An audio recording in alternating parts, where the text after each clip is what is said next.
So good morning once again to all who have registered for the event, people who have been with us for the last 7, 8 months when we webinar. A very warm good morning to the panelists and whoever is watching it across the country.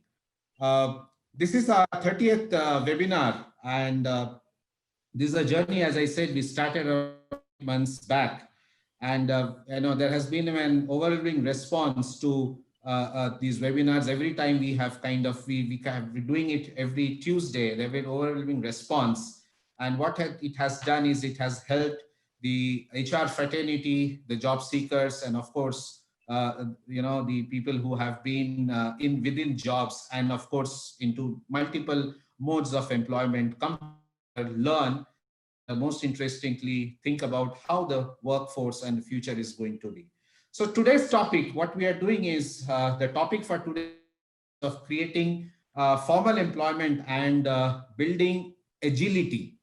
Important word to note: building agility through new workforce models. So we are going to talk about the new workforce models which are there. Some of them have evolved. Some of them are there for quite some time. Some of them have evolved, and we are going to hear from our panelists in terms of what they feel and what they see about these models getting implemented and creating a huge element of impact over the years and over the quarters as well.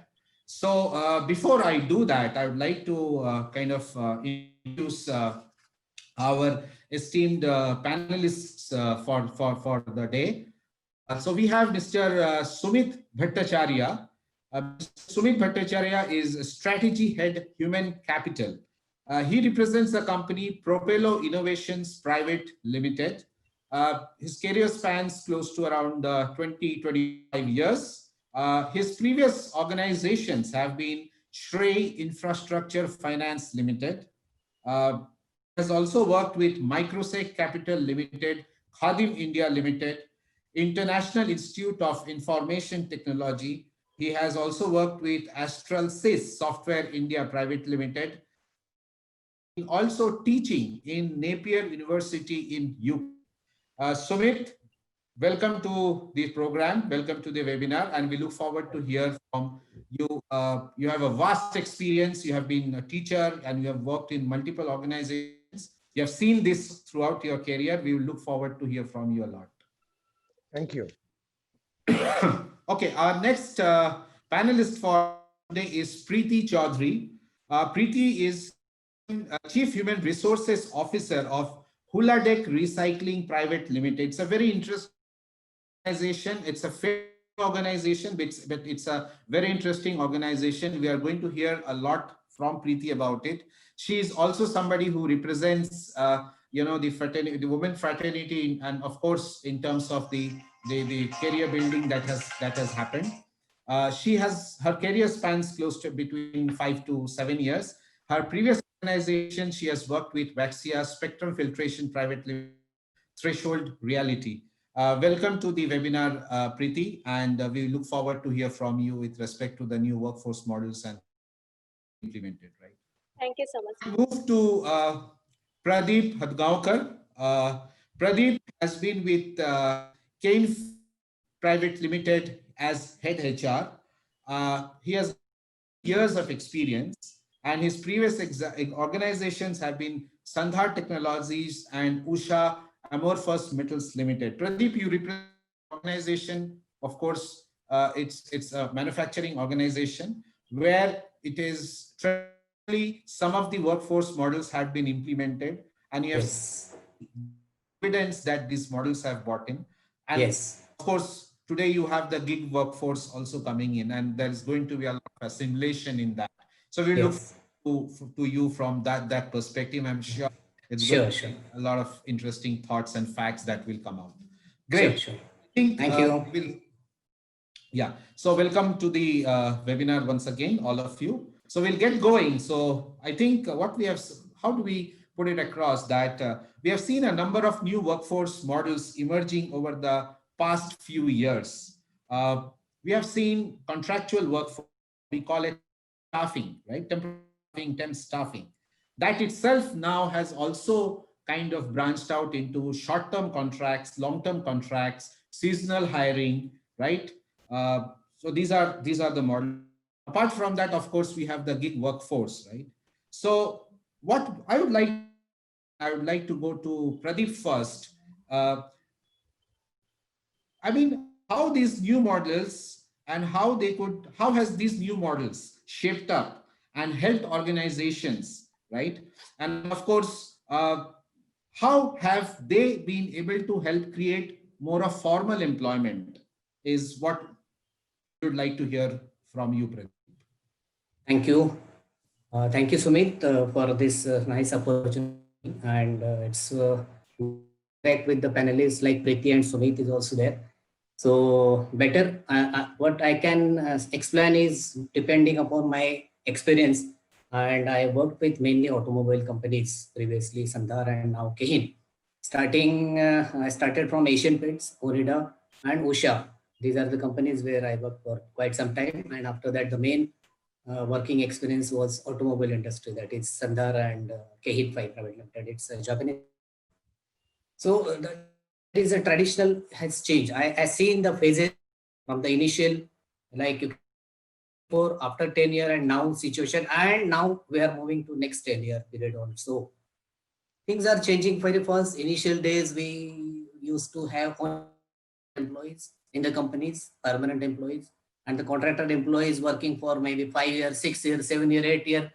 Automobile companies used to have this kind of workforce because that time the mindset of the management, mindset of the HR people was that okay, these contractual workers will not be a permanent liability towards the company. But things change. You know the Honda experience. So many companies, those the people of the persons who are working on contract, they people went on strikes and they formed a union kind of thing, and management has to absorb them in a company role. That's kind of situation they had. So there are pros and cons. I mean to say you cannot have a specific approach for the employment models for a quite long time or a permanent kind of thing. Things are changing fast. So now this COVID period, that period we have got never nobody could have thought that this can have this the new models can be there, and people are thinking from various different kind of new models at the moment. We are still having in our company, we are engaging different kind of manpower in different kind of roles. Like for example, confirmed employees, trainees, we have contractors, we have apprentices, we have NAPS, implant trainees, name different kind of manpower. And this is the which have currently that if you engage vast category of manpower, you can have a different quality of work from them, so that the management will also get benefit, because you need to convince your top management that okay, there is not a permanent liability because things may change. We don't know what will happen. Last 2 months, April and May, there manpower, there was no production. So because of this model, because of these various different models, what we could achieve, that what we could do, that this category of employments, we could reduce it to zero.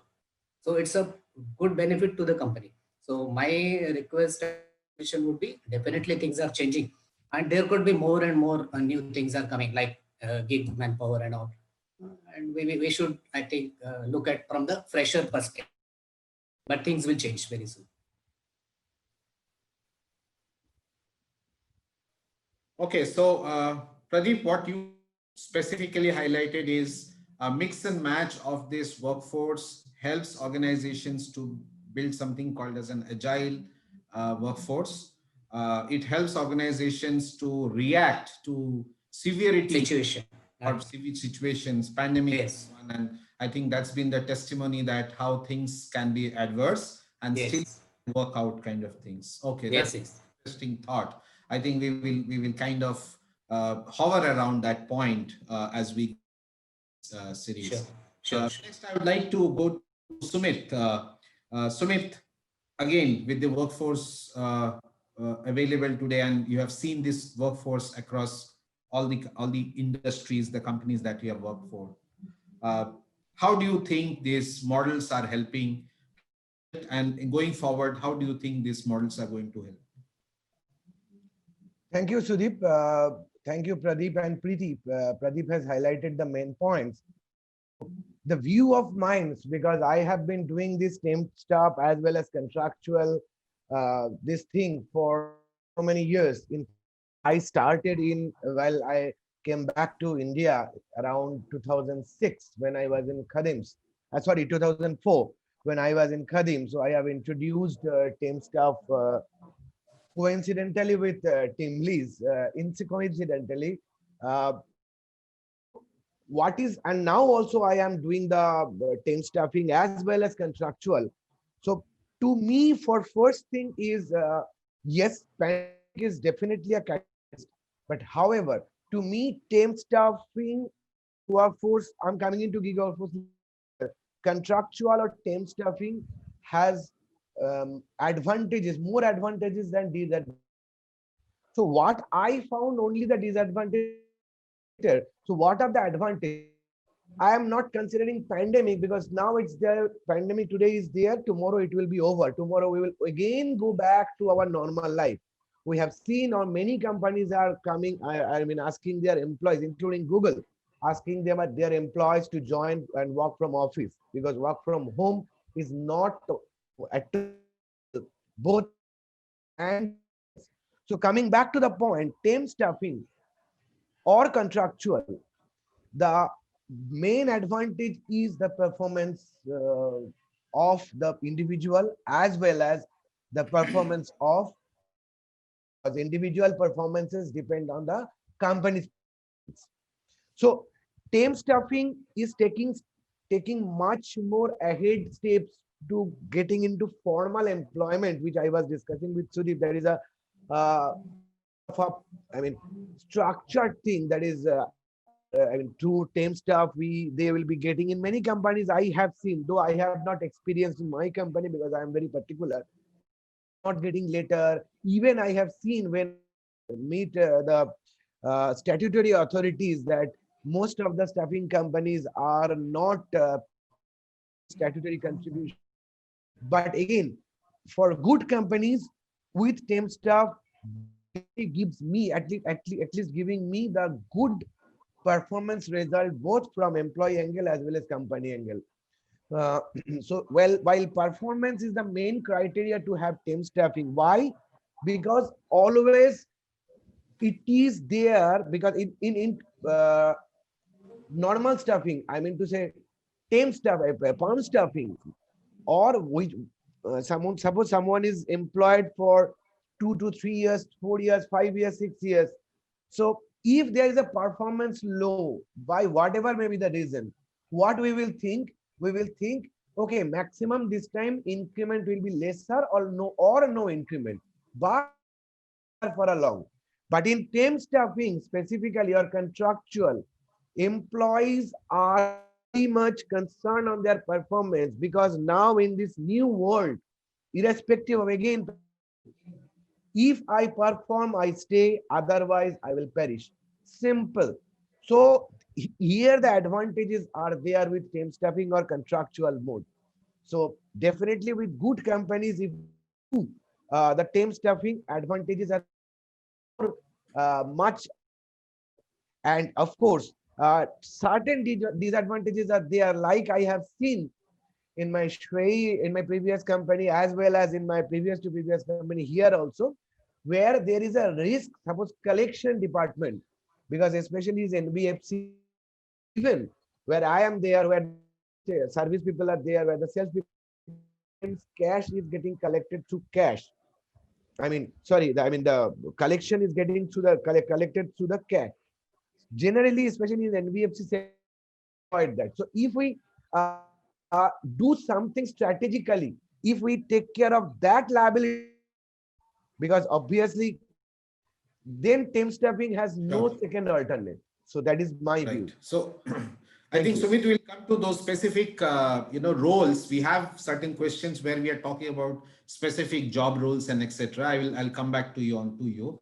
I think you picked up a very important point, which is productivity. I think productivity is the key reason where organizations are looking for staffing model, temp staffing, short term or long term or whatsoever. And I think the workmen or the workers who are part of these models also understand like that I have, right? So the new mantra is that otherwise you would perish. Fantastic. That's a very interesting point. So coming back to Preeti now, in his overall workforce, I think digitization, where digital India concepts you call it, or the digitization, I'm sure is playing is a very big role. And in the coming months and the coming years, it's going to be much, much more.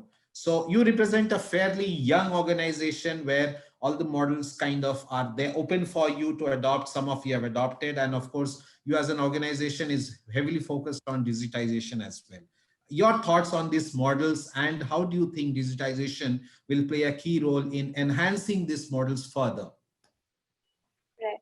Thank you so much, Sudeep, Pradeep, and Sumit, setting up this foundation of today's webinar. Coming to my organization and the kind of models, workforce models we are following over here. Firstly, you said it correctly. We have a very young team working with us currently. Most of us are below 30. So we are very much dependent on this, on technology, and we are trying to get all the benefits we can reap from this digitization age as well. But then again, the kind of work we do, the kind of industry we belong to, it is not possible for us to. So for the longest period, we could work from home, but then again, we have to get, because we work in e-waste industry. So our work is to collect e-waste. So naturally, I will have to go to the companies, to people, and to collect e-waste from them. So though digital age is helping us, technology us different options how to channelize this entire process. Again, people are very important now, and manual work is very important right now as well. So coming to the different workforce models, so we also believe that like Pradeep and Sumit rightly said, we can actually focus on short-term workforce models to begin with, because it also gives a scope to the employees, to the candidates as well, to understand the kind of work or the kind of career they want to build, whether they are liking that particular job, whether they want to shift a different work after 1 year. So they have that scope in that case. In case of long-term commitment, you're in there. If you're an accountant, you're an accountant forever, right? So in my company, it has happened that a BD person was shifted from business development to accounts of his interest in that. So definitely short-term workforce models help employees to explore different work opportunities. They can work on skills, they can develop skills. It's very crucial for people right now to work on certification and to develop certain skills that it does not take more than 2 years or more than 1 year of their commitment at this particular point. So, and from there, so if like, yeah, this is the kind of line I want to follow, then I definitely follow, and I look for a long-term commitment with a particular company or with a particular kind of. So that definitely works out. And for employer as well, it's easy us to hire people. Like Pradeep said about, it's better for the for freshers as well, because we are also getting uh, you know freshers at lesser cost, if we talk from cost point of view.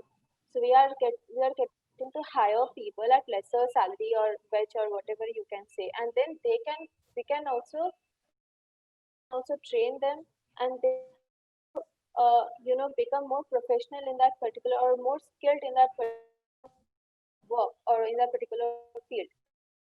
Definitely look for higher salary, better opportunity, and better growth as well. So it works for both employee and employers. Sure. Thanks. I think important points that you brought in. I think you referred to an employee having an opening balance in this particular model, which is STEM staffing, and understanding on both parts to see that what his CV said is, or probably while I hired basis this what his CV said, how has he been able to imbibe the culture of the organization, the performance which is desired out of him by the That's organization. correct. And also, I think for an individual to understand that is this the right role? Is this the right job that I had been aspiring for? And Yes. probably if not, then maybe they look for a change, or the organizations look for a next level of talent which is available, right? Fantastic. Great. So, moving on to, I think, what we kind of have built as a foundation for today's discussion, would like to understand from each one of you that which industries and job roles will be more aligned towards leveraging these models, the model that we spoke about. So, Sumit, I will go up to you. That what do you think? Which are all other industries, and what roles in those industries where we would see these roles coming up in the near future? So if we, again, if I see my entire, what are the specific roles where uh, the roles, suppose in my current companies I start with, where the people who are into the major, I mean, any company depend, product based company depends on how the service is being provided.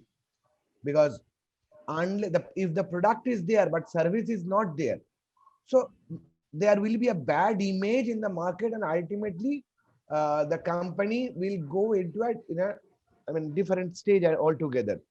So what I experienced earlier, because of the service, we were very poor, and sometimes somewhere in some places we are much, where we are much ahead of the primary or the main brand, because of the service, where we are much behind the primary or the main company or the initial company which has started this production.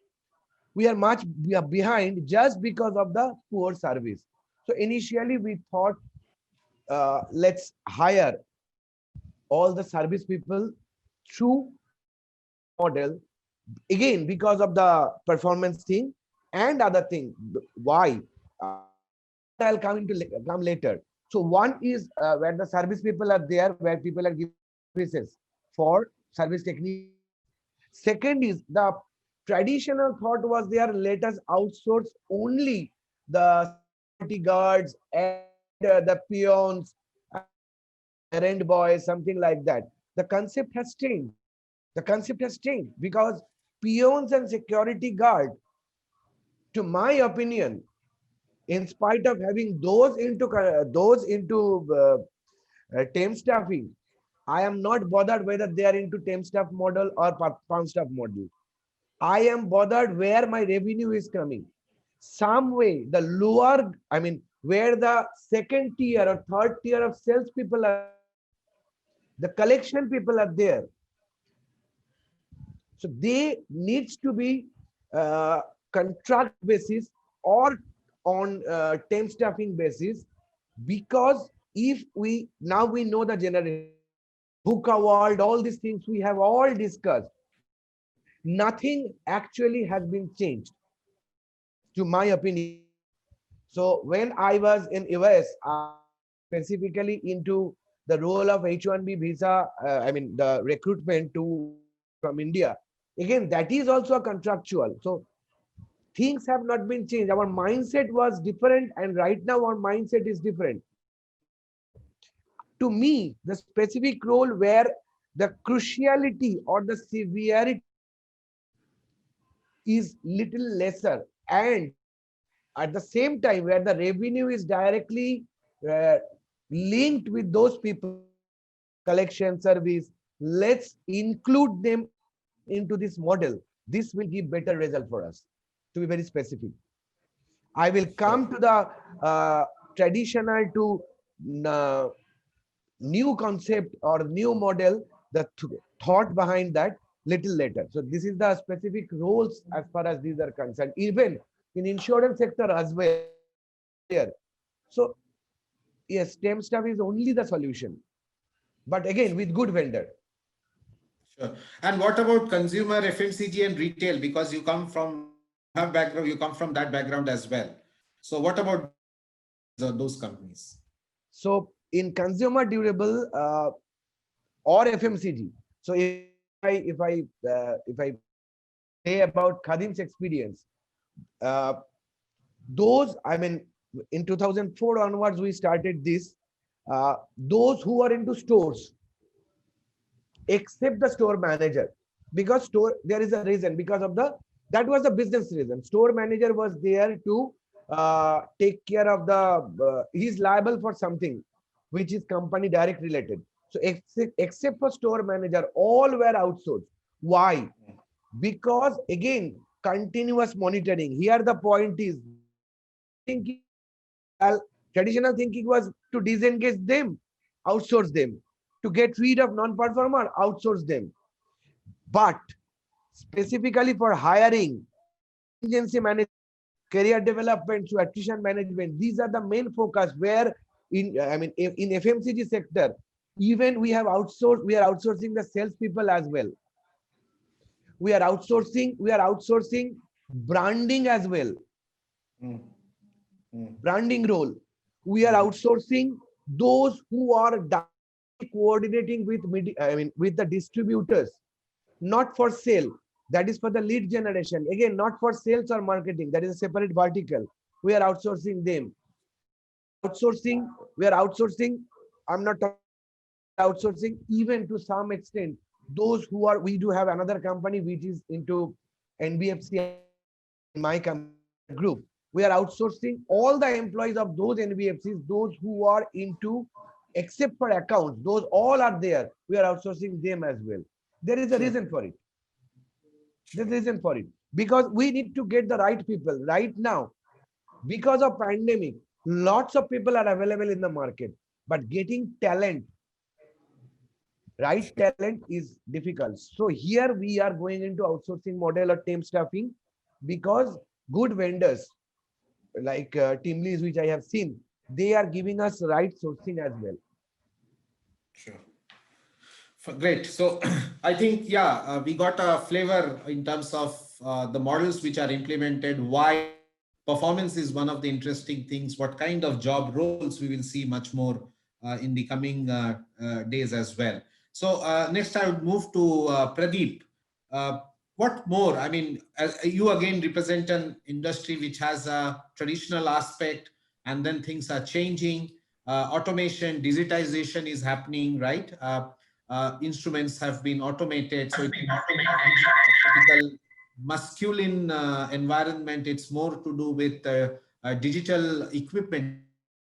And of course, the digital equipment's been moving from one place to another. We have also seen increase in women employment as in the manufacturing sector as well. So coming back to you, what are the distinctive or different roles which you see will be probably seeing variation or much distributed workforce models?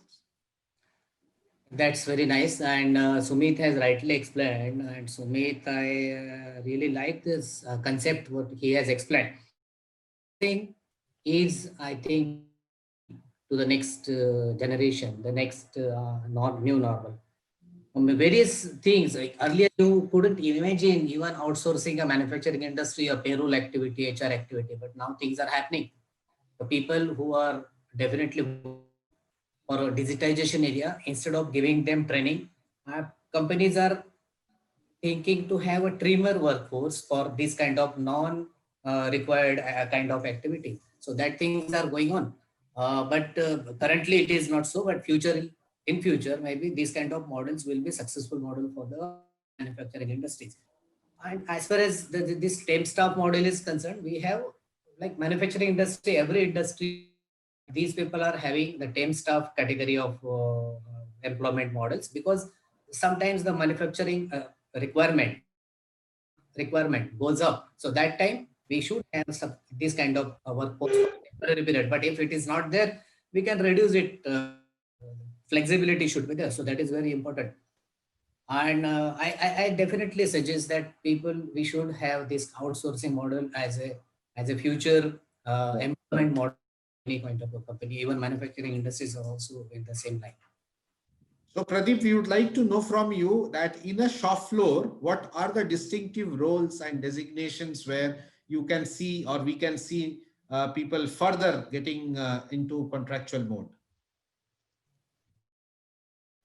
Right now, no, but the people who are giving allied activities, for example, making or for example, moving bins at a particular location, those kind of process only currently companies are outsourcing. And the workers who are actually working on the machines, those are as per legal requirement also you can't outsource. Means that is a very important activity, prime important activity for the organization, and the quality parameters are also there, so that we can't outsource. But there are some requirements where the skill and that kind of specific requirement is not there, that can be outsourced for the companies. Sure, sure. Okay, fine, great. So I'll come to you, Preeti. So what do you see in terms of much more, many more roles, in fact, getting outsourced? Now, you picked up a very interesting point, which is skilling, which is enhanced skill, right? With skills, right, being available, or sessions available where a workman or a worker or an employee can enhance his skills. Do you see a combo of that and this model both working together, and we see many much more roles in future in organizations getting a kind of a contractual? Yeah, definitely. I mean, with time, more and more customized roles are coming up as per requirement of the work in a particular company. Suppose, for example, we have a role where we do a certain kind of documentation for which we need certain kind of skill. But then again, that job role does not exist traditionally. So to create a position for a person to do that, and this is the case, that is going to be more and more in future as well, I believe. And for the skills part that you mentioned, yeah, definitely. So freshers, who job right out of college or right out of their MBA, after getting their MBA degree. Once they have worked in a particular company for 1 year, they know what I want to do. If I want to acquire, a particular certificate to do certain kind of role, or if I have been into HR for a long time now and I want to go to marketing, I can definitely go for a certification. I can definitely go for some internship, which will probably pay me less, but then again give me the desired experience to work on it, to learn about it, and then go and get a job at higher pay, or with more responsibilities.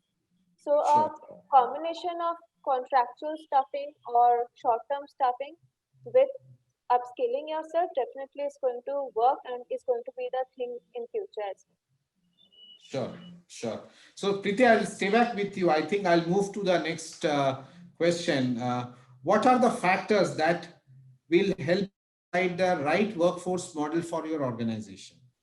What are the key factors currently that you hire and you think are going to be the critical factors in future, which would be, the decisive ones for you to give an offer or have people join you? Definitely, our current manpower planning is based on requirement of the company. We do not have too many traditional roles, like I have already mentioned. We definitely have certain roles like finance, like HR, certain marketing or business development. Those are there. Those are traditional roles.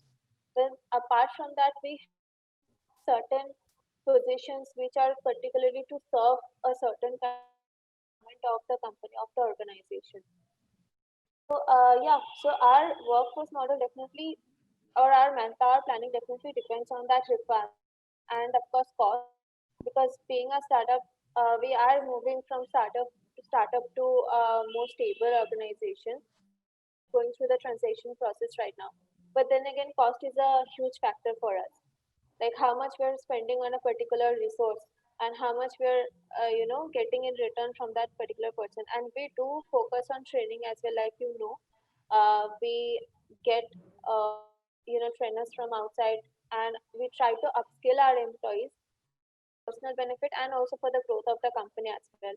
because their growth should not be restricted only within the company or only outside the company, right? So that is there. So all these factors decide, for the, and at the beginning of a particular year, we set up our goals, like how much revenue we want to earn. How, like I said, we do depend on hugely depend on collection of e-waste material. So how much e-waste we are going to collect in a particular year, and to support that, how much of manpower we would require, what kind of skills we would require, and how much we can spend on. So based on this, we prepare and we prepare our manpower planning and workforce models as well. Fantastic. I think productivity, you of course got into the fact that important factor, and so is it. Sure. Uh, with respect to that cost, what would be the expectation of the organization from that particular person, which means productivity. So cost, productivity, and you also mentioned about the element of training that you do, right? So you also, I'm sure one of the factor would be whether this person is trainable, whether he has it basically in him, that I can expose him to many skilling events, skilling exercises. Does he really have it in him to kind of engulf them and kind of make him a better skilled person? So these are that you wanted to mention. Fantastic, fantastic. So again, I will move to you. What are the factors that you think will decide the right workforce model for your organization? What, I mean, you mentioned some of them, but what are the other factors? Of course. So I was summing up with all the points which being and Pradeep. So I will just add with answer as well. So Sure. in shop floor, basically what are we are going to outsource very soon, maybe uh, next week. That is those spare parts handling, we will be outsourcing them.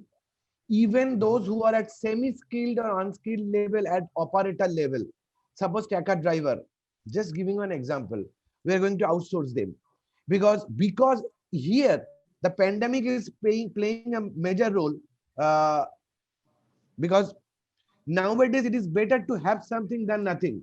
So if we think from the employees aspect, so earlier lots of involvement of union and other things were there.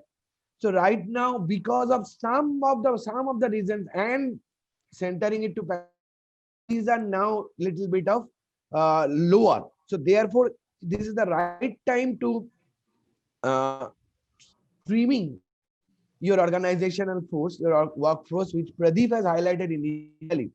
So this is what we are going to do. Second, the advantages.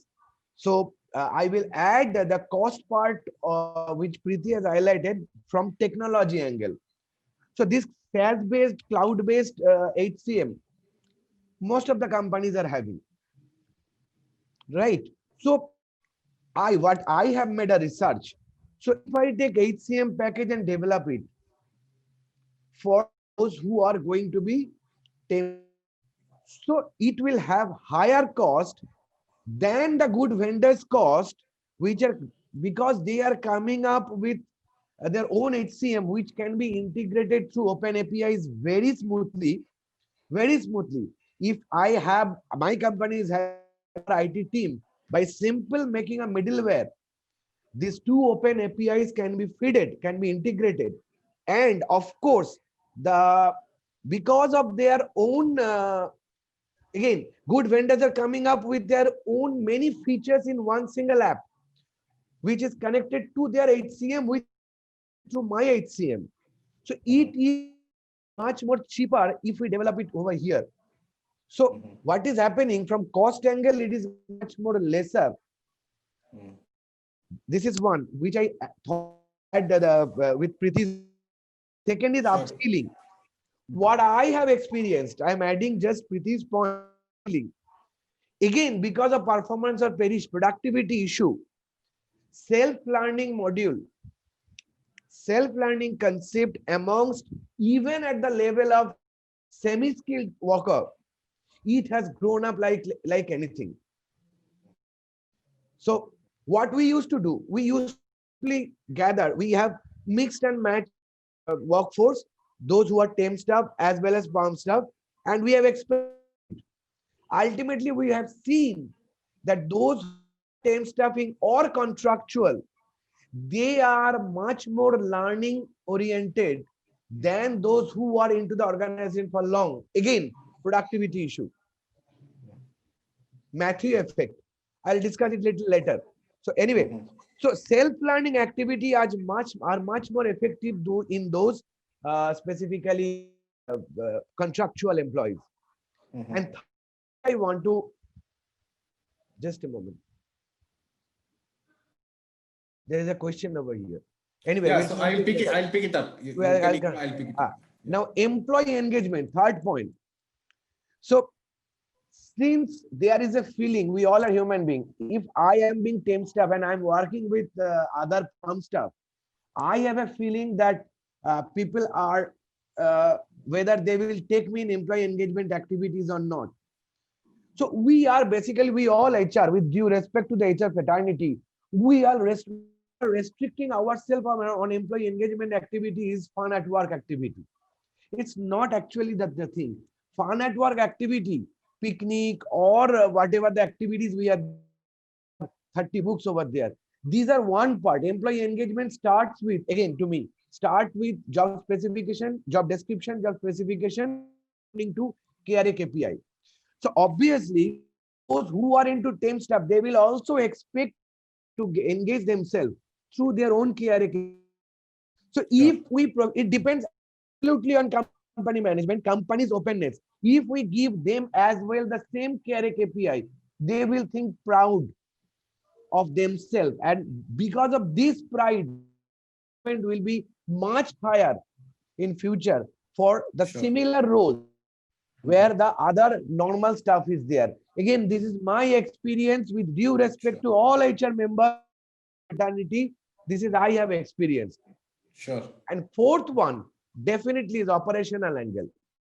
HR operational angle, which is manage employee life cycle. I am not considering union involvement. Many companies right now are I mean, union is not there. So from the entire employee life cycle management, so they are every of their activity is being monitored and monetized.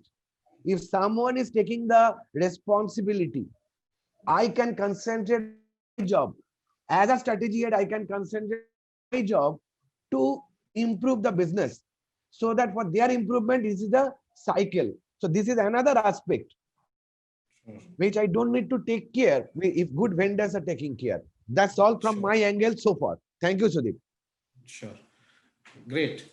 So I think good, very interesting 5 points we heard from you. And I mean, while you summed it up quite well, I would like to go deep. And while Sumit mentioned good number of examples with respect to shop floor, I mean, in manufacturing, automobile, if I have to look into like many other organizations, right? We are saying mobile assembly manufacturing companies coming of course, and then we often have read about what is happening and the kind of workforce that they're engaging right now. For them, what are the factors, do you think, when they look into kind of doing a rejig into their or increasing their workforce? So two factors are really very important. Preeti has highlighted that is very important factor. It is a cost. Every organization, the cost factor is very important, and self-learning, that is also one of the major important factor. And if you are going to highlight, if you are going to outsource some of the activities which are not very so important for the key operation of the company, that can those, and it's a kind of giving even social service kind of a thing you are doing for the country, for the society. If you are highlighting your officials, you are giving them training, what you are doing, you are making them standable. You're skillable, they are skillable, and you're giving them skill in the company. by giving hands-on experience on using various tools and various technologies, various kinds of training, job training, and after 1 year or 2 year, they are readily standing in the market and get the good opportunities in any company. It's a very good model. I'll suggest that recruiting freshers, them proper training, highlighting, studying them skill that like them properly so that they can the market and get good opportunities and good jobs in the new company. Big companies are having their own even institutes by certifying that somebody who's certified by X company. If you're going to any company, education in hand, that he is practically trained with all kind of practical manufacturing aspects in the on the line on the shop floor, and they are very easily getting absorbed in any company. It's very good model, I'll suggest. But here, I mean, does this model help in terms of building prolonged careers? Is that a factor? That is really very critical factor. Prolonged career depends on the company's growth. You know, the companies will be definitely growing and growing very faster. So these people, okay, non-permanent category, those are outsourced category. If somebody is really good, because you can't have the permanent manpower continuously, because some people get retired, some people will leave also job. So you need to fix up, you know, to recruit those vacancies from the outside workers. Those are already working here and those are having very good minds and good skills. You can experience and you can recruit them. So this is a good opportunity for you. You will get ready-made hands-on person who knows the everything on the total background of your company, the theme of your organization, and he is readily available to get absorbed and working in your main level. Sure. I think it's a very powerful point, Pradeep, that you That's right. that absorption is also a way Very where building their permanent workforce, which means sure. you have a layer either apprentices or contractual workforce, and you have a permanent layer. So when you wish to hire somebody or there is a vacancy in the permanent layer, instead of going and searching in the market, your first priority is to look for somebody who could be in these channels, right? Because that's right. company, that person is already working. Your company has a fitment to the culture, specifics, and etc. Values, principles. Fantastic. Right. So I'll pick up one question, and I think I'll come back to Sudeep, if you Sure. allow, I have a just little bit of different opinion on this. Okay, please. Can I share? Yes, please. We will come to the question. Definitely, two questions Sure. are very good. So Sure. here, what Pradeep has said, this is one angle. I agree with that. So at the Sure. same time, for all of our HR people, as who think themselves they are also an HR people, because everybody claims that they are also HR people. Everybody claims, even not. So very, very, very. So my point is, unless I do have a concrete career development for each of, so we should not provoke them that if we will perform well, you will be absorbed with us. This is completely unethical, both in many view. First of all, as far as career is concerned, I have people has joined with the lowest level. Now he is in the senior, I mean, he is the mid management level in 2-3 companies, good companies. I will not name the, I have worked over there. I have seen them, still they are into third parties role. What people are looking? People are looking for own job satisfaction. What job I am doing, whether I am satisfied with it or not. What the respect I am getting from the company, how much work-life balance, and how much money I am earning from 0 to X. If I am doing that in third party, I am happy. I have seen many people are working even with Tata. Third party, I have seen there, because it is my research as well, because I am also making research on psychometric tools, which I am developing for Australia. So I have seen that. I have seen that their mindset, this is my research is saying. So Pradeep, with due respect to your point, my only addition is, unless we have a definite plan, let us not allure them that he will be absorbed. If I have planned to be there in third party, let it be there. Can make them understand from here we will grow. In third party's payroll also you will grow. Otherwise, they will not perform as per our expectation. This is That's the good. That's a thing. very Yeah, interesting, correct. Thank you. a very interesting angle that you kind of brought into, Sumit, and I think that's the importance of having all of you and kind of express your thoughts on the points. Uh, yes, I think one of the question which is also coming in the same line, right? And you picked up some of those points that if a person is learning, if a person is satisfied, if a person has a work-life balance, and he's getting all the opportunities to further skilled, so what if he's a third party payroll, right? I'll go to this question and then Preeti, I'll come back to you. First question: how do staff mix up and co-working with permanent employees? Organizations dealing with it? Do you take any specific on natural interaction of workflow? So what I think Sanjay Jain has put the question, what he's trying to find out is between a permanent set of employee and a contractual set of employee, while they will interact as a company, what are the things that organizations do? And if it is specific to work for, I mean, to what do you call as the work floor or shop floor, what kind of steps organizations take? So I'll come to you, Sumit, for an answer to that. So do you want to answer I want me? you to answer. Yeah. Okay. So it's Sanjeev. Thanks so much for your pertinent question. Very good question. Sudeep has rightly taken up the second question instead of first. I'm sure he will come the first question as well. The very main point, the very answer, the right answer to me again, I experienced that is it depends on not the employees whether they are in permanent mode or temp mode. It depends on us, the employees, how we are treating them. If we are treating them, yes, mix and match has to be there because of the competition. I have even seen that those who are into permanent role, they are asking to get outsourced because of many other factors, because outsourced have the benefits which are permanent staff is not getting.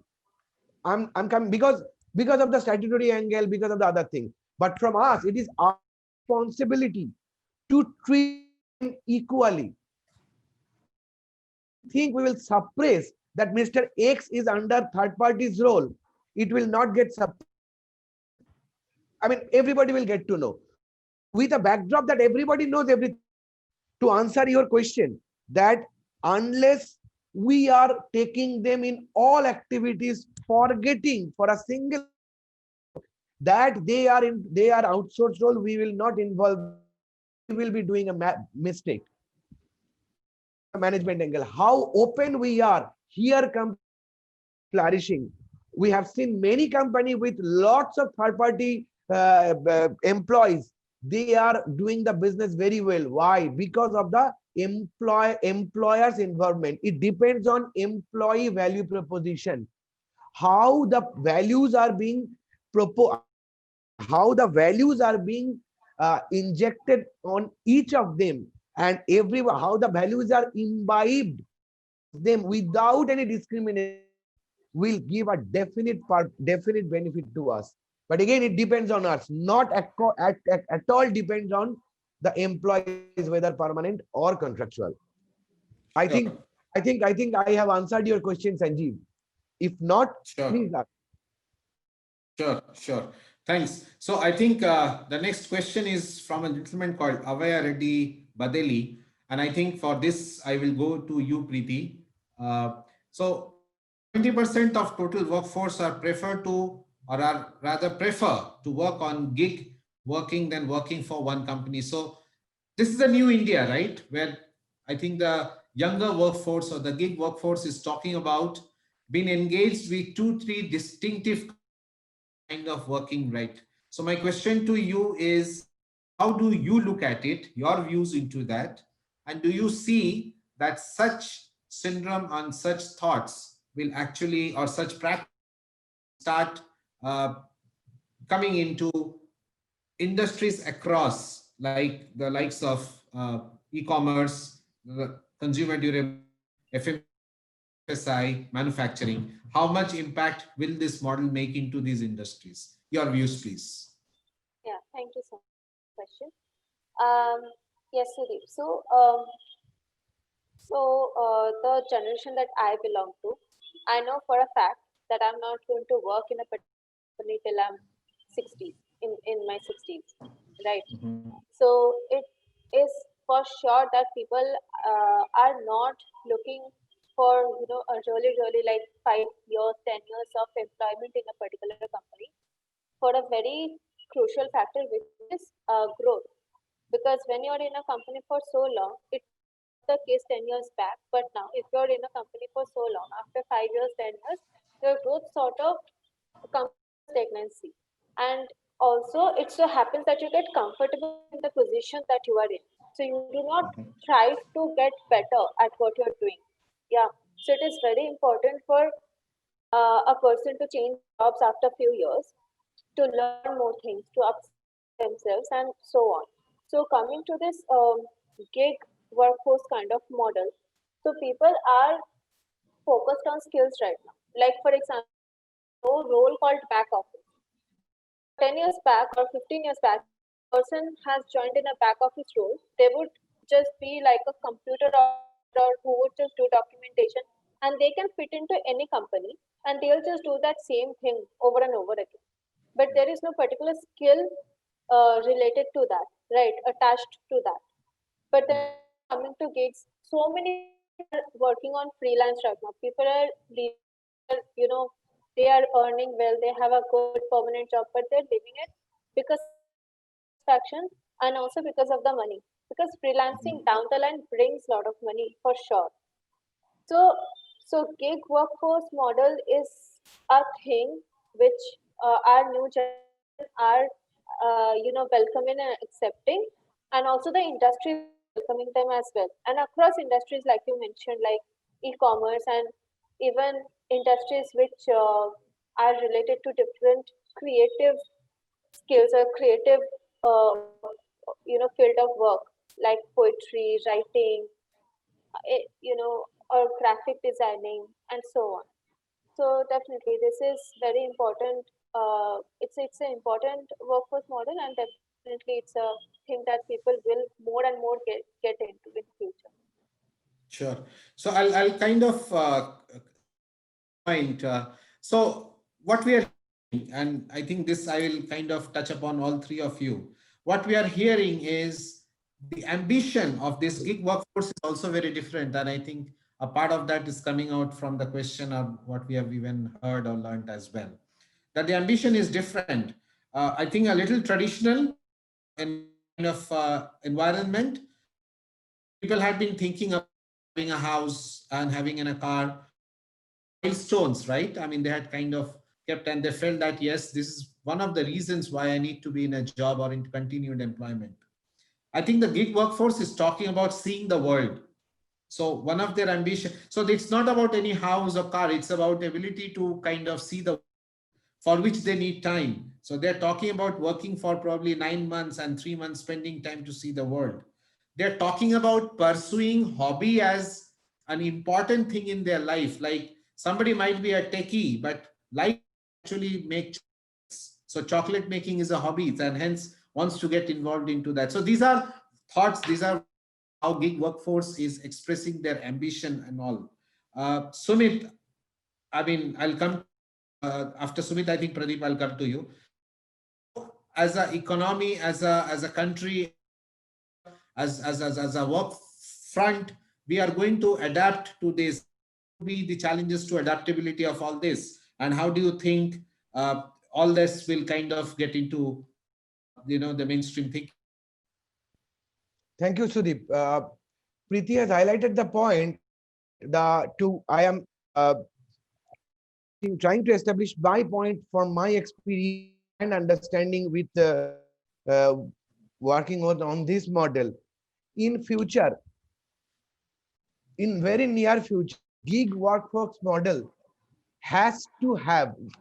We have to. We all have to understand the fact, the reason for it. It's not only of work-life balance, my interest or anything. It's because of certainty. Why I'm coming with a logic, which will answer the also which was raised. If I stick in one company and due to pandemic, in worse situation or many other situation, if my job is away, I am out of job, I will lose from 60,000 feet, I will go down to 0 feet. So, but in gig workforce model, if I work in different companies, if one company fail, I can get my earning continue. I can have my earning with other companies. Sure. So if we think certainty means government job or certainty means sticking in one job for whole of my career, it's not. It is a learning from this pandemic. Certainty means my earning should be certain in whatever way. Mhm. So gig workforce model, ultimately we the employer as well as the vendor as an employer, like the team leads or whoever is, they have to be such open-minded that gig workforce model has to be there. Otherwise, both the employer employee will not survive. Therefore, if we go by the act, the Contract Labor Act, you can see the disclaimer that is regulation and abolition. They do not know, they do not want. Here also, employers should not want that one person should work 9 to 6 or whatever. There is no timing, office timing in private sector, only with that company. If they come out from, definitely productivity will be higher because certainty gives us more productivity. As an employee, I am saying, if I am more certain with gig force work model, I will give much more in output than if I in one company and with always fear that my job will go away. My job will go away. Employee cannot, no one, employer and employee cannot perform under the threat. It's a psychological view. So I think I answered your, because of the certainty work gig workforce has to take the place in all sense. Sure. So I'll come to you, Pradeep. Yeah. Gig work or gig working environment is a very different book, a very different chapter, right? For the kind of industries that you have worked or currently working as well, right? But at the same time, at an individual, I think you have a recognition for that, right? But tomorrow, if it is that your individual recognition to the model and you want to create an opportunity of such organization as well, how do you plan to do it? How do you think you will be able to do it? Because a gig workforce where he's not attached with one company but at a time can work in 2 3 companies probably is not something which we have seen happening in manufacturing now. We might see that in the future. And if you would be torch bearer for that, I mean, what are the things that you think you would look forward to do? I think it is going to be very difficult to have this kind of model in manufacturing industry, Mhm. which I can see in near future also. But Sudeep has rightly said and made a nice comment about gig workforce models advocacy. Really, it is a need of the hour. But manufacturing industry is going to be very tough. It's very difficult because there is a set of skill required for a set of organization and a different product base and different kind of requirement is there. So but we can't rule out that because I know many people who were working in an organization after particular period. They left the organization. They started their own venture like freelancing kind of a thing, and now they are giving services to different organization at one set of time. He is the only one person engaging 2 3 persons together and created his own venture, and he is giving services to many companies. So those are Mhm. highly successful people, surely there. And but engaging on the shop floor in a manufacturing industry, it will take some time. Okay, great. I think, I mean, we will wait. We are having an interesting discussion.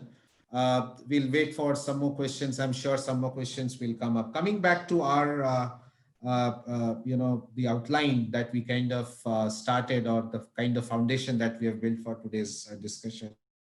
One of the question which I would like to bring up to you is how should HR function evolve to manage these new models? What could be the potential challenges? While HR models are evolving, and we spoke about, I think, all the positivity, all about the thing that, if we do this, this is the need of the hour, and this is how you can have productivity. This is the way you can skill people. This is the way you can retain people.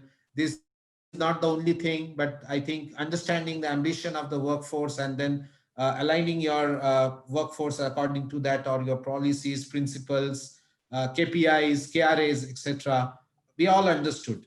But what could be the challenges which we would face or are facing right now when we are trying to do this?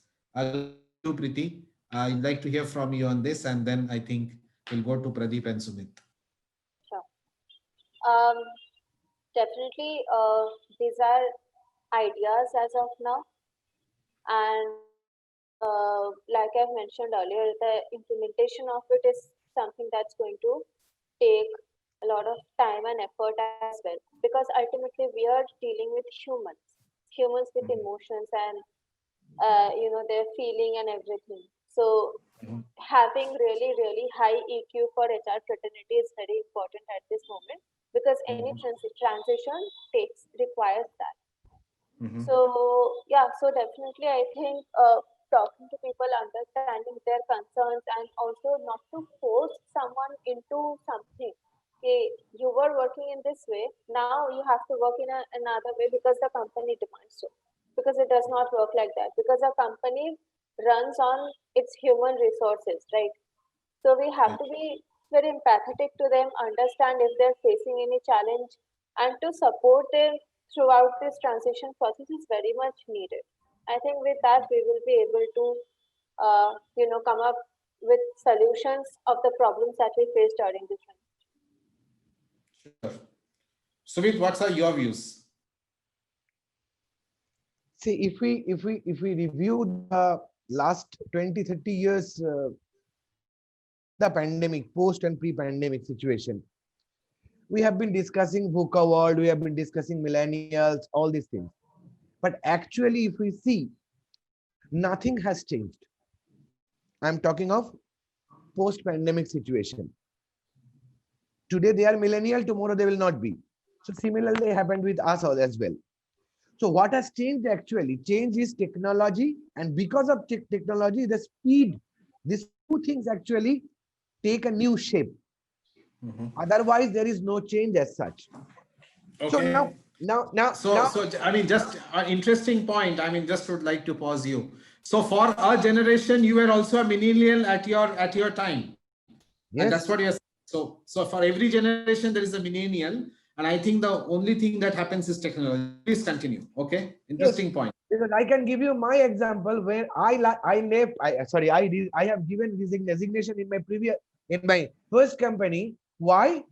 Because the bike has been provided to my colleague, I have not been provided. I immediately resigned. Next day they gave me the bike.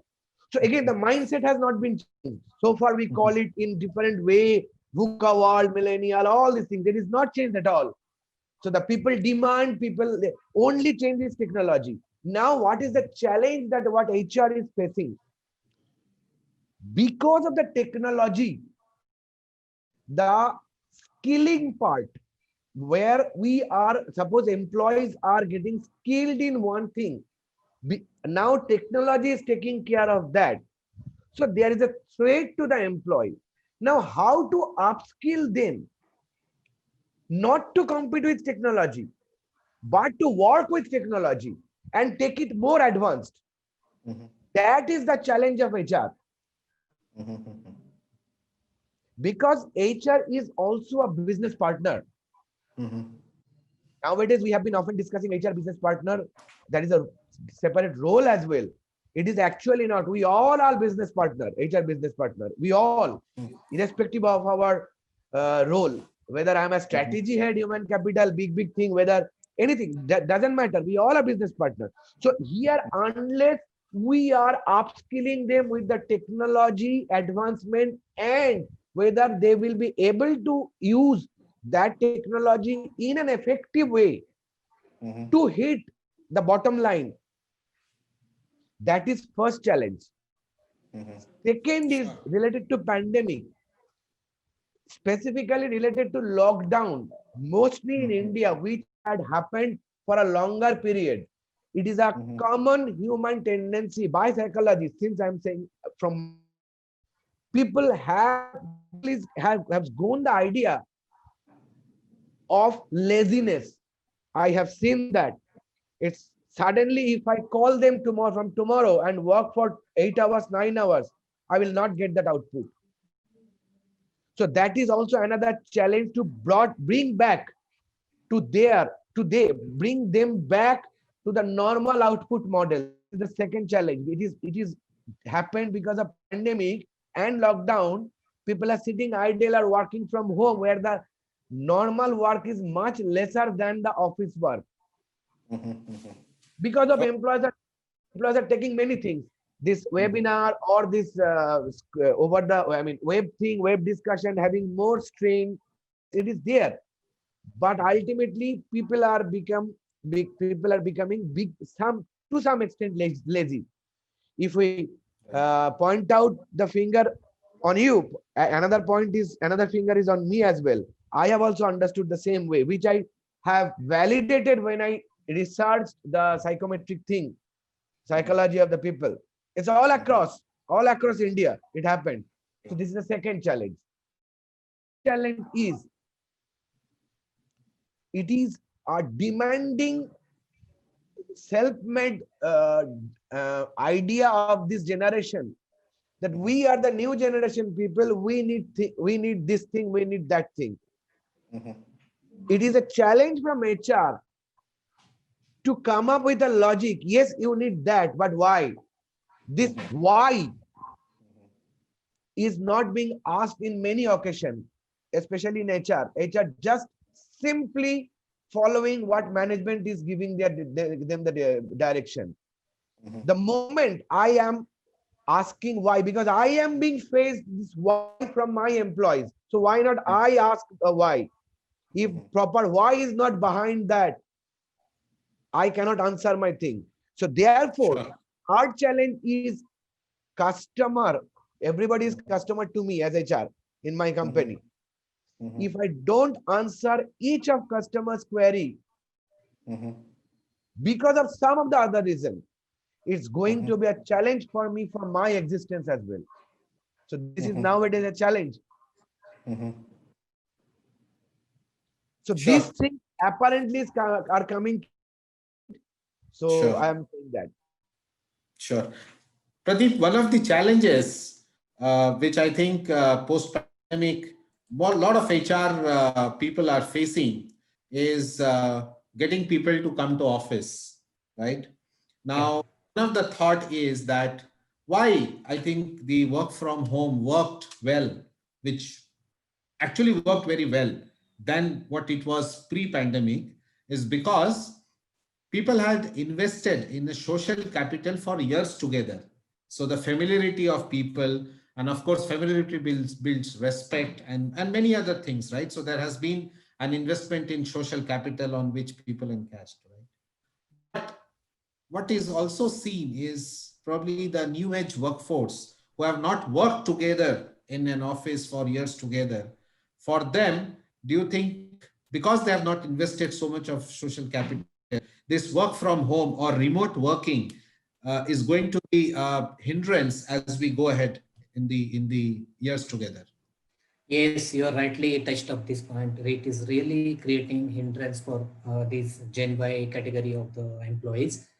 Work from home up to a certain level is okay, and up to a certain grade is okay. But this kind of workforce, this kind of generation Gen Y people, it's very tough because they have not invested socially, and managing them, managing, because their life work life balance is getting affected. They can't digest that this new normal is going to be a normal in future, so it will take some time. But definitely we have to find out the ways. This is a main challenge, rather I would say, to the HR fraternity, how Sure. manage this work-life balance for such kind of people, those who are very new to this kind of atmosphere and this kind of new normal, and taking them to the right approach, taking a good out of them and getting them to on the work. That is very important. But it will take again some time. Thoughts are very new thought, and it will mature after a few like months and few years. Sure. Great. So I think with 15 minutes more, I think I'll move to what is called as the or one of the most interesting part of this webinar. We call it as a buzzer. Of course, I mean, we are not able to give you guys buzzers, but it's a random question, that it's a questionnaire session that we do, where I'm going to ask you some questions. You would be able to give the answer in 1 or 2 words, and that's the beauty of it, right? Sudeep, So I'll Sudeep, Preeti. Sure. Sudeep, just in Yeah. one question is being left. Akash Bansal has raised a very question. So if Okay. someone can answer that. Akash Bansal. In QA section, Akash Bansal has raised a question. Yeah, good morning, everyone. We are talking about new generations, as Mr. Sumit discussed. I experienced that there is a lack of required interest in work to finish in time, if not before, in people, irrespective of their level in an organization. How would HR handle, or in a professional work environment? So, Sumit, why don't you give your views on this? So Akash and others, the answer is, thank you, Shudip. Thank you. The to answer is the how to handle HR professional is basically building the accountability by HR for all the people. So often we are getting confused with accountability and responsibility. So what your question is correct. Because of lack of accountability, people are avoiding their responsibility. And accountability can only come if we constantly review the assigned job done by each and everything in same workforce. I mean, the co-workforce, so that other people will get to know what others have done. It's a healthy competition, which I got success when HODs are sitting and it is discussed on weekly basis. These are the assigned tasks. This has happened. This has not happened. What is the next date? Nothing more. Why we will not go to into it? Maybe after 1 month, if it is not happened for 7 days job, it is happening not for 1 month, then we can go for why. Initially, first 1 month, every week we'll just raise the point in a board that this was done to be done by example, not done. Sumit, when we can expect this to be done? Suppose Sumit has given next week. Again, if it is not done on the next week, we'll highlight that. Is giving you a better result, which I experienced. Again, I am not the pioneer or anything. What I experienced throughout my 23 years, 4 years service, I have no specifically this concept I learned when I worked in one US company in US. So this I learned, and we got very good result. Thank you. Sure. Fantastic. Fantastic. Thanks, Sumit. Thanks for picking up the question and giving such a wonderful explanation. So, Preeti, coming back, my question is, what do you think by the year what percentage by the year 2025 will organization have a gig workforce percentage? I'm sorry, can I come again? By the year 2025, what percentage of workers in organizations would be in terms of gig workforce? Possibly 40%. Possibly 40%. Okay, great. Okay, my next question is to you, Pradeep. If you would have to build an organization where it would be in terms of manufacturing as well, but with gig workforce, how much time do you think you will take? See, the manufacturing organization will have very less number of percentage of gig workforce. I feel so. Still not convinced about, because it's a separate set of skill required for any manufacturing organization. And having gig workforce, maybe certain groups, certain style of certain category of employment model. This is model, but it will give less focus. Rather, I'll personally not go more focus on this topic in this kind of Gig 4 model, manufacturing in the scenario. Sure. Sumit, the question to you is, with the gig environment concept catching up, would we see more professionals after say 40, 45, 50 giving up their career and adopting freelance activity much more? If yes, say in the next 5 years, what that percentage, how much increase or incremental will be that percentage? The answer is yes, very much quote unquote yes. After 45, not 40, after 45, people will is having the tendency to work in gig workforce model, and escalation, I say, or incremental, I can say, it will increase between 10 to 12% every year, because it will certain time to digest for them as well, because of the traditional thinking as well. So therefore, on a reservation part, 12% on incremental. This is the incremental value I am telling. But Sure. together, most of them will go for gig workforce model.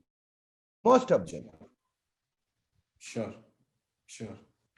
Okay. So great. Thanks to all of you. I mean, thanks to the participants. Thanks to all people who viewed it. Thanks to all the people who have put their question. Thanks to the participants and I think all the people who kind of liked our page across the social media and also have given their comments from the time we kind of across the first pages about our webinar and who are going to be our participants.